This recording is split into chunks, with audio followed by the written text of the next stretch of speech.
Hello everyone. आज की class में हम ओशनोग्राफी में समुद्र विज्ञान में महासागरीय नितल का विभाजन पढ़ेंगे।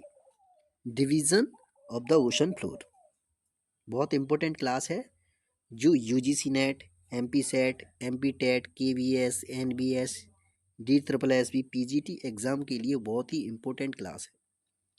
यहाँ से क्वेश्चन पूछा ही आता, 100% क्वेश्चन यहाँ से पूछा जाता है।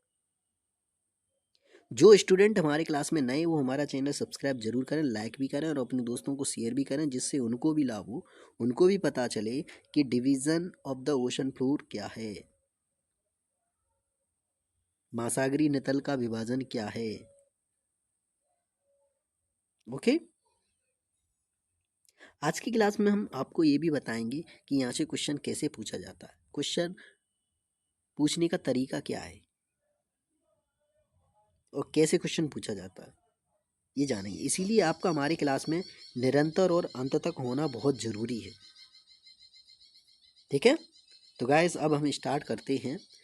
सबसे पहले हम जानेंगे महासागरीय नितल के उच्चावच क्या है। महासागरीय नितल के उच्चावच, relief of the ocean floor,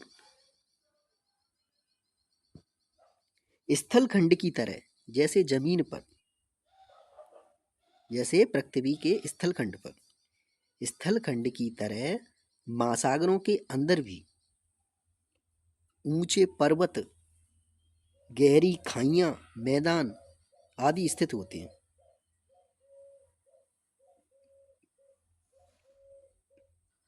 जिन्हें हम कैसे देखते हैं, सोनार तकनीकी से।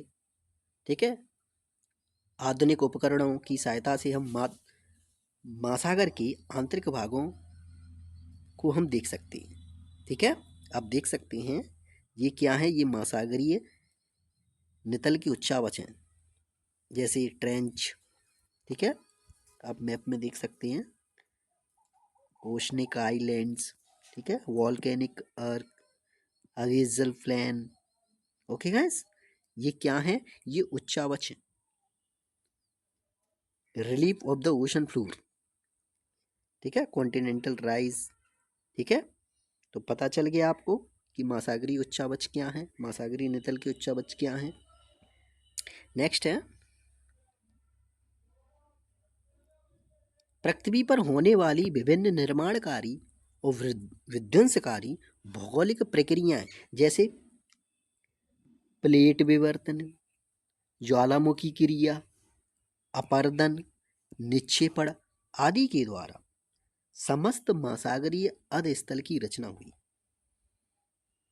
महासागरीय अधस्थल की रचना कैसे हुई, प्लेट विवर्तनिकी के द्वारा।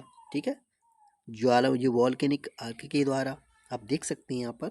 ठीक है, डिपोजिशन के द्वारा, अपर्दन के द्वारा महासागरीय उच्चावच की रचना हुई है। ठीक है, नेक्स्ट गाइस, अगर आपको ये क्लास अच्छी लग रही हो तो हमारा चैनल लाइक, सब्सक्राइब, शेयर जरूर करें। ठीक है, जिससे आपके दोस्तों को भी लाभ, उनको भी पता चले कि महासागरीय नितल क्या है और इनका विभाजन क्या है। ठीक है, अब हम पढ़ेंगे, अब हम जानेंगे कि महासागरीय नितल का विभाजन कितने भागों में किया गया है। ठीक है, ये जानेंगे। महासागरीय नितल का विभाजन, division of the ocean floor. महासागरीय नितल या महासागरीय अधस्थल को 4 प्रमुख वर्गों में विभाजित किया गया। कौन कौन से हैं, आप देख सकते हैं। पहला है महाद्वीपीय मग्न तट, कॉन्टिनेंटल शेल्फ। नेक्स्ट है महाद्वीपीय, नेक्स्ट कौन सा है, नेक्स्ट है महाद्वीपीय ढाल, कॉन्टिनेंटल स्लोप। नेक्स्ट है गहरे समुद्री मैदान, डीप सी प्लेन। महासागरीय गर्त, ओशनिक डीप्स। आप इस डायग्राम में देख सकते हैं, ये महासागरीय नितल का डिवीजन है। ठीक है, आप देख सकते हैं ये क्या, कॉन्टिनेंटल शेल्फ है, महाद्वीपीय मग्न तट, कॉन्टिनेंटल स्लोप है, महाद्वीपीय ढाल। ठीक है, अवेजल प्लेन, अवेजल हिल्स, सी माउंट। ठीक है, ओशनिक ट्रेंच। ठीक है, ये क्या है, ये इनकी भूआकृतियां हैं। ठीक है, आगे समझ में आ रहा है ना, समझ में। ठीक है, कितने वर्गों में बांटा गया है महासागरीय नितल को? 4 में। ठीक है, शुक्यांश पूछ लेते हैं, शुक्यांश से क्वेश्चन बनता है, शुक्यांश लगाइए। ठीक है, ठीक है गाइस, आप निमोनिक्स याद कर सकते हैं, CCDO, C4 continental self, C4 continental slope, D4 क्या है, डीप सी प्लेन, और O4 ओसनिक डिप्स। ठीक है, आप ऐसे याद रख सकते हैं, सीक्वेंस से क्वेश्चन बनता है।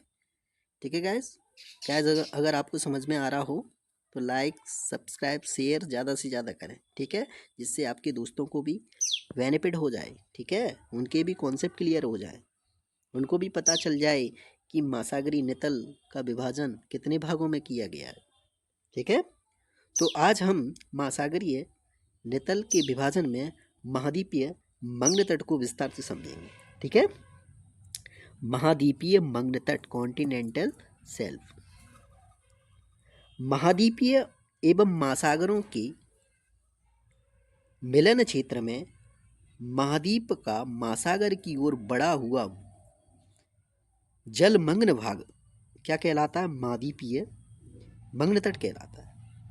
क्या कह रहा है ये, महाद्वीप एवं महासागर के मिलन क्षेत्र में महाद्वीप, ये क्या, ये देख सकते हैं, ये क्या, कॉन्टिनेंटल शेल्फ। जलमग्न मतलब जल में डूबा हुआ भाग। ठीक है, आप देख सकते हैं ये भाग किसमें, जल में डूबा हुआ है, ये क्या कहलाता है, ये महाद्वीपीय मंग्ल तट कहलाता है। ठीक है, आगे समझ में, क्वेश्चन पूछा जाता है यहाँ से, इसकी ढाल कितनी है, इसकी ढाल है 1 से 3 डिग्री, पूछा जाता है, बहुत इंपॉर्टेंट है, ढाल से क्वेश्चन बनता है, स्लोप से क्वेश्चन बनता है, और इससे भी कम हो सकती है। अर्थात यह समुद्र का सबसे उथला हुआ क्षेत्र है। स्टेटमेंट में क्वेश्चन बनते हैं गाइस। ठीक है, ठीक है, समझ में आ गया कि कॉन्टिनेंटल शेल्फ क्या है, महाद्वीपीय मंग्ल तट, जल में डूबा हुआ भाग, महाद्वीप का महासागर की ओर बढ़ा हुआ भाग क्या कहलाता है, क्या कहलाता है, महाद्वीपीय मंग्ल तट कहलाता है। ठीक है, नेक्स्ट है,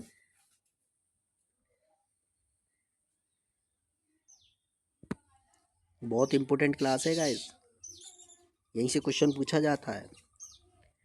मंग्ल तट की चौड़ाई विभिन्न महासागरों में भिन्न भिन्न होती है। ये कॉन्टिनेंटल शेल्फ की चौड़ाई विभिन्न महासागरों में अलग अलग होती है। ठीक है, कहीं पर ना के बराबर होती, कहीं पर यह होती है 100 से 150 किलोमीटर। ठीक है, आर्कटिक महासागर में साइबेरियन शेल्फ विश्व का सबसे चौड़ा महाद्वीपीय मंग्ल तट है। इम्पोर्टेंट है, नोट कर लो, कितना किलोमीटर है, 1500 किलोमीटर। इम्पोर्टेंट है, पूछा जाता है। साइबेरियन शेल्फ विश्व का सबसे अधिक चौड़ा महाद्वीपीय मंग्ल तट कहाँ पर है, तो आप क्या लगा के आओगे, आर्कटिक महासागर। ठीक है, महाद्वीपीय शेल्फों की औसत चौड़ाई कितनी है, 80 किलोमीटर मानी गई है। ठीक है, महाद्वीपीय शेल्फ तीव्र ढाल महाद्वीपीय शेल्फ जिस तीव्र ढाल पर समाप्त होते हैं उसे हम क्या कहते हैं, शेल्फ ब्रेक कहते हैं। इंपॉर्टेंट है, पूछा जाता है, बहुत इंपॉर्टेंट है, नोट कर लो। महाद्वीपीय शेल्फ जिस तीव्र ढाल पर समाप्त होते हैं, ये तीव्र ढाल है, यहाँ पर समाप्त होते हैं, ये क्या कहलाता है, क्या कहलाता है, शेल्फ ब्रेक कहलाता है। ठीक है, क्या कहलाता है, शेल्फ ब्रेक।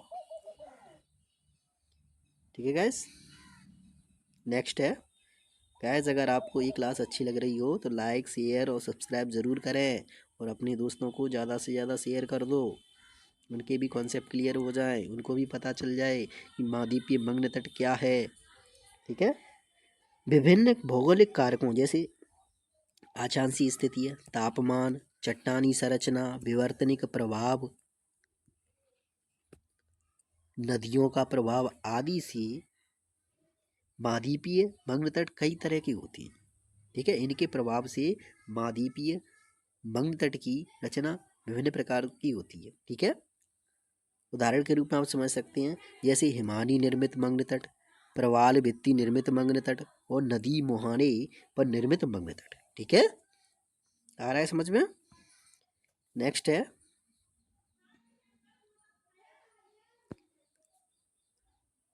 महाद्वीपीय मग्न तट में पेट्रोलियम प्राकृतिक गैस के विशाल भंडार पाए जाती हैं। ठीक है, यहाँ पर क्या मिलता है, पेट्रोलियम मिलती है, पेट्रोल मिलती है सबसे अधिक। ठीक है, और नेचुरल गैस के यहाँ पर क्या है, भंडार है। इसके अलावा बालू, बजरी, समुद्रीय खाद्य पदार्थ समेत अनेक प्रकार के यहाँ पर समुद्री संसाधन मिलते हैं। ठीक है, इम्पोर्टेंट है। ठीक है, ये लाइन इम्पोर्टेंट है, एक एक लाइन इम्पोर्टेंट है, एक एक लाइन से क्वेश्चन बनता है। ओके गाइस, नेक्स्ट है प्रमुख वैश्विक मत्स्य क्षेत्र। जैसे डोगर बैंक कहाँ है, पश्चिमी यूरोप में। इम्पोर्टेंट है, नोट कर लो, क्वेश्चन पूछा जाता है। ग्रांड बैंक, जॉर्जेस बैंक, ये कहाँ पर, उत्तरी अमेरिका में। इन्हीं क्षेत्रों के अंतर्गत आते हैं। ये कहाँ पर पाए जाते हैं, ये प्रमुख वैश्विक मत्स्य क्षेत्र हैं। सबसे अधिक मछली यहीं पर मिलती हैं। कहाँ पर मिलती हैं, महाद्वीपीय मग्न तट में। ठीक है, कॉन्टिनेंटल शेल्फ में। डोगर बैंक पश्चिमी Europe, grand bank, George's bank. ठीक है, इन क्षेत्रों में क्या मिलती हैं, मछलियाँ मिलती हैं, मछलियों के भंडार हैं। ठीक है गाइस, तो गाइस आज की क्लास में हम यहीं तक पढ़ेंगे। ठीक है, कल की क्लास में हम इसी क्लास को नेक्स्ट टॉपिक करेंगे। ठीक है, इसी क्लास को कंप्लीट करेंगे। ठीक है गाइस, अगर आपको ये क्लास अच्छी लगी हो तो हमारा चैनल सब्सक्राइब ज़रूर करें, लाइक भी करें और ज़्यादा से ज़्यादा अपने दोस्तों को शेयर करें, जिससे उनको भी लाभ हो, उनको भी पता चले कि केपीओ सर ने महासागरीय नितल को कैसे समझाया है। ठीक है, ठीक है गाइस, और आप ऐसी हमारी क्लास में निरंतरता बनाए रखें। आपका हर कॉन्सेप्ट क्लियर करेंगे केपीओ सर। ठीक है, निरंतर बने रहोगे तो बहुत कुछ सीख जाओगे हमारी क्लास से। बस आप ऐसे ही निरंतर बने रहें। ठीक है, धन्यवाद।